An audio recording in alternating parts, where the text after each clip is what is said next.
तो चलिए अब बात करते हैं पंचायत चुनाव के पहले चरण की। 947 ग्राम पंचायतों के लिए जो वोटिंग है वो आज डाली जाएगी। शाम 5:30 बजे तक वोटिंग कास्ट की जाएगी। आपको बता दें 31,95,000 वोटर्स हैं जो वोट डालेंगे।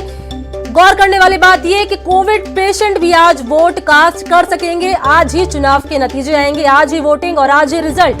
कल उप सरपंच पद के लिए चुनाव होंगे और इसके अलावा 23 पर्यवेक्षकों की निगरानी में ये चुनाव कराए जा रहे हैं। तो बड़ी खबर आपको बता रहे हैं पंचायत चुनाव से जुड़ी हुई। आज 947 ग्राम पंचायतों के लिए वोटिंग की जाएगी। शाम 5:30 बजे तक के लिए वोटिंग कास्ट की जाएगी। वोटिंग शुरू हो चुकी है, करीब 1.5 घंटा हो चुका है वोटिंग शुरू हुए और 5:30 बजे तक ये वोटिंग कास्ट की जाएगी। इसके अलावा 31,95,000 जो वोटर्स हैं वो वोटिंग कास्ट कर सकेंगे। कोविड पेशेंट भी आज वोट डाल सकेंगे। इसके अलावा आज ही वोटिंग और आज ही रिजल्ट। कोई इंतजार करने की जरूरत नहीं है, ना तो मतदाताओं को और ना ही उम्मीदवारों को। कल उप सरपंच पद के लिए चुनाव होंगे और 23 पर्यवेक्षकों की निगरानी में ये चुनाव कराए जाएंगे।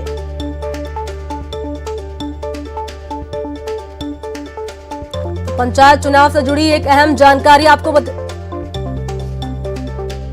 तो इसी खबर पर ज्यादा जानकारी के साथ न्यूज 18 संवाददाता दिनेश मेरे साथ सीधा लाइव जुड़ गए। दिनेश, क्या स्थिति बन रही है? क्योंकि लगातार आप जानकारी दे रहे हैं, आप बता रहे हैं कि लोगों में काफी उत्साह नजर आ रहा है, तो अब क्या तस्वीर मिल रही है? क्योंकि करीब 1.5 घंटा बीत चुका है।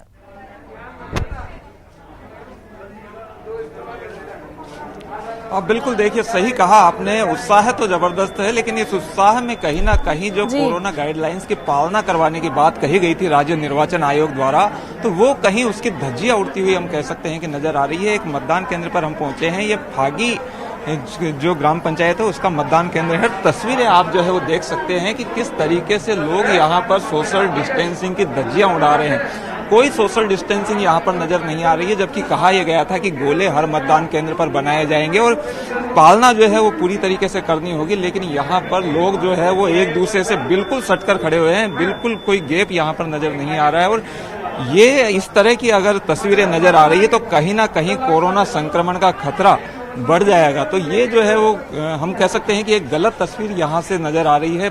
फागी जो है वो ग्राम पंचायत के मतदान केंद्र यहाँ पर है और इसी परिसर में जो है वो 12 बूथ बने हुए हैं और सभी बूथों पर तकरीबन एक जैसी स्थितियां यहाँ पर है। दूसरी ओर की तस्वीरें भी हम यहाँ पर बताना चाहेंगे। तमाम जो बूथ यहाँ पर बनाए गए हैं उन पर तकरीबन एक जैसी ही तस्वीरें हैं।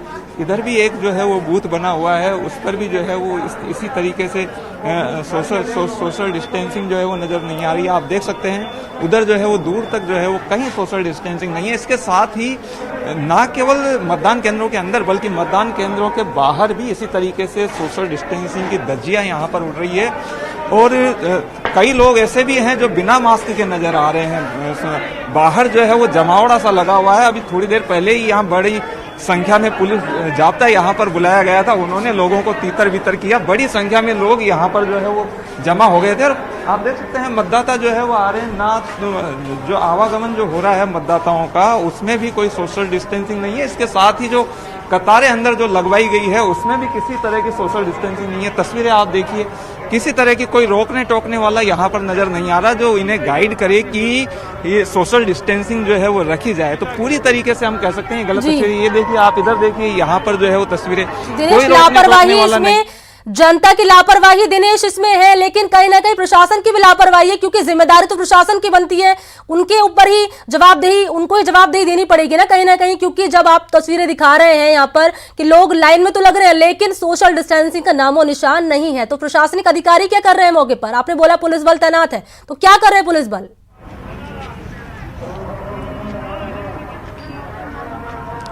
बिल्कुल देखिए, जो व्यवस्थाएं की गई हो पूरी तरीके से नाकाफी यहाँ पर साबित हो रही है।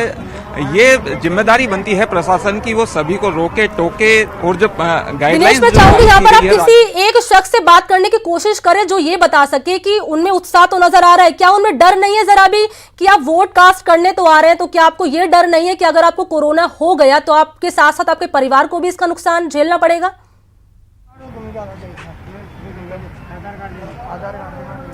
बिल्कुल देखिए जो है तस्वीरें आप देख सकते हैं किस तरीके से यहाँ पर जो है वो पूरी तरीके से लोग जो है कोई सोशल डिस्टेंसिंग नहीं है। लोगों से हम बात कर लेते हैं। आप बताइए, आप वोट डालने आए हैं यहाँ पर? हाँ जी सर। आपने न तो मास्क जो है सही ढंग से पहना, न यहाँ पर सोशल डिस्टेंसिंग को, ये तो आपको डर नहीं है कोरोना हो जाएगा? नहीं सर, है ना, क्यों नहीं है। तो फिर आपने मास्क तो नहीं लगाया हुआ था?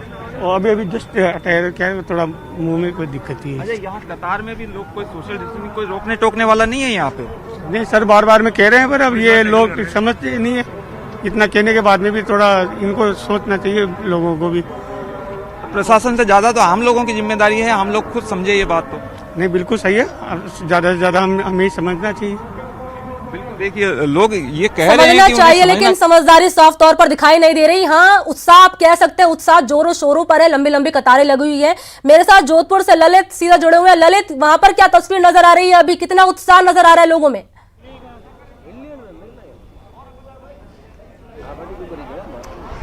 देखिए, उत्साह की बात करें तो लगातार कतारें लगी है। मैं जोधपुर के करवड़ में मौजूद हूँ, जहाँ पे लगातार चुनाव हो रहे हैं और सुबह से ही यहाँ पे लंबी लंबी कतारें लगी है। आप देख सकते हैं कि यहाँ पे खासतौर पे महिलाओं की संख्या बहुत ज़्यादा नज़र आ रही है और वो अपने कतार में वेट कर रही है कि उनका नंबर कब आएगा। लेकिन बड़े उत्साह के साथ वो यहाँ पे खड़े हैं। हालांकि प्रशासन ने यहाँ पे टेंट की व्यवस्था की है। सोशल डिस्टेंसिंग के बारे में बार बार कहा जा रहा है कि आप सोशल डिस्टेंस रखें, लेकिन जोश जो है चरम पर है। 102 साल के जो बुजुर्ग हैं वो भी वोट देने यहाँ पहुँचे हैं, तो कहीं ना कहीं उत्साह लगातार है। यहाँ की मैं बात करूँ तो यहाँ पे करीब 4100 मतदान होना है और ऐसे में आप लंबी लंबी कतारें देख सकते हैं कि यानी करीब करीब 300 से 400 लोग अभी भी मतदान में पहुंचे हैं। यहाँ के लोगों से बात करते हैं कि आखिर किस तरह का उत्साह है। किस तरह का उत्साह है आज मतदाताओं में? आज बहुत भारी उत्साह है मतदान करने के लिए। लेडीज़ और जेंट्स दोनों के अंदर बहुत शांतिपूर्ण से चल रहा है। बाकी लोग थोड़ा इसका कोरोना का भी ध्यान रखें, सभी मास्क लगा के आए हैं। ललित, ये पूछिए कि क्या उम्मीदें हैं अपने प्रत्याशियों से जिनके लिए वोट कास्ट करने आए हैं, उनसे क्या उम्मीदें हैं?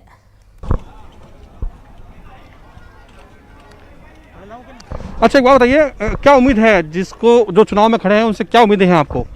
उनसे हमारी यही उम्मीद है कि भाई गांव में जो भी समस्याएं हैं उनका समाधान किया जाए। पंचायत स्तर पर अच्छा बजट लाके विकास कार्यों की तरफ ध्यान दिया जाए। पानी की व्यवस्थाओं के बारे में, बिजली के बारे में, सड़कें वगैरह जो भी टूटी उटी है उनको सही करवाएं। और इस इतने सालों से चुनाव हो रहे हैं, क्या अब तक गाँव में बेसिक पानी बिजली सड़क की समस्या दूर नहीं हुई? हाँ, हुई है, कहीं कहीं नहीं हुई। तो वहाँ आज़ादी के बाद में भी समस्या ही बनी हुई है। आज़ादी के बाद से भी जिनको पानी नहीं मिल रहा उनको नहीं मिल रहा। तो आज़ादी के बाद से चुनाव हो रहे हैं, लेकिन आज भी समस्याएं वही हैं। बिजली, पानी, सड़क के मुद्दे आज भी चुनाव में हावी रहते हैं और ऐसे में अब उम्मीद की जा रही है कि इस बार जो उनका नेता चुना जाएगा वो इन समस्याओं पर ध्यान देगा। बहरहाल मतदान चल रहा है, शांतिपूर्ण तरीके से मतदान है। महिलाओं की संख्या जैसे मैंने कहा बहुत ज्यादा नजर आ रही है कतार में। चलिए, शुक्रिया ललित, शुक्रिया दिनेश, तमाम जानकारी के लिए। तो महत्वपूर्ण तस्वीर, महत्वपूर्ण खबर पंचायत चुनाव से जुड़ी हुई आपको बता रहे हैं। लगातार 947 ग्राम पंचायत के लिए वोटिंग अब शुरू हो गई है। 5:30 बजे तक वोटिंग कास्ट की जाएगी। उत्साह जोरों पर है, लेकिन लापरवाही बीच चरम पर नजर आ रही है।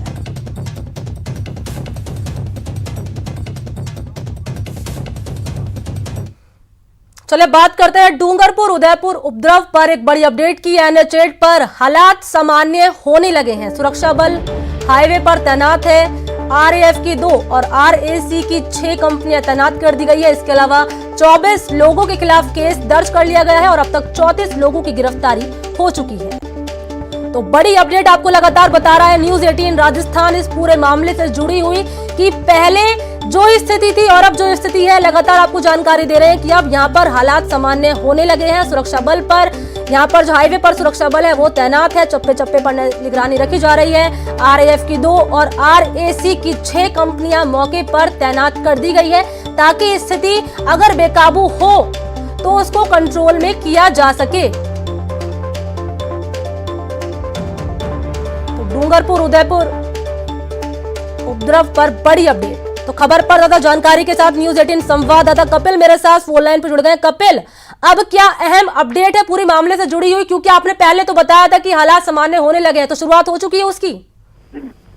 जी बिल्कुल, देखिए हालात अब पूरी तरह से सामान्य होते नजर आ रहे हैं। किसी तरह का उपद्रव कल दोपहर बाद से नहीं देखा गया। हालांकि ऋषभदेव कस्बे में जो उपद्रवी थे वो पहाड़ियों पर जरूर नजर आए, लेकिन जिस मांग को लेकर पिछले 4 दिनों से हाईवे पर उपद्रव किया जा रहा था वो मांग जो आश्वासन, ठोस आश्वासन मिलने के बाद में जो उपद्रवी थे उन्होंने हाईवे को छोड़ दिया और देर शाम होते होते हाईवे को सुचारू भी कर दिया गया। अभी हम उस हाईवे पर मौजूद है और वो हाईवे बिल्कुल स्मूथली रन कर रहा है। यहाँ पर बड़ी तादाद में वाहनों की संख्या देखी जा रही है जो कि बेधड़क बेखौफ होकर अब इस हाईवे से गुजर रहे हैं।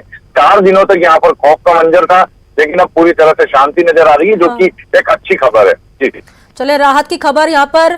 तो शुक्रिया कपिल तमाम जानकारी के लिए। तो जिस तरीके से पिछले कुछ दिनों से हम लगातार देख रहे थे, इस पूरे मामले में बवाल थमता था, फिर ये शुरू हो जाता था, तो ऐसे में कयास लगाए जा रहे हैं कि अब NH8 पर हालात सामान्य होने लगे। हालांकि कहीं ना कहीं अब भी असमंजस लोगों में बरकरार है कि अब कहीं फिर से उपद्रवी फिर से बवाल शुरू ना कर दें।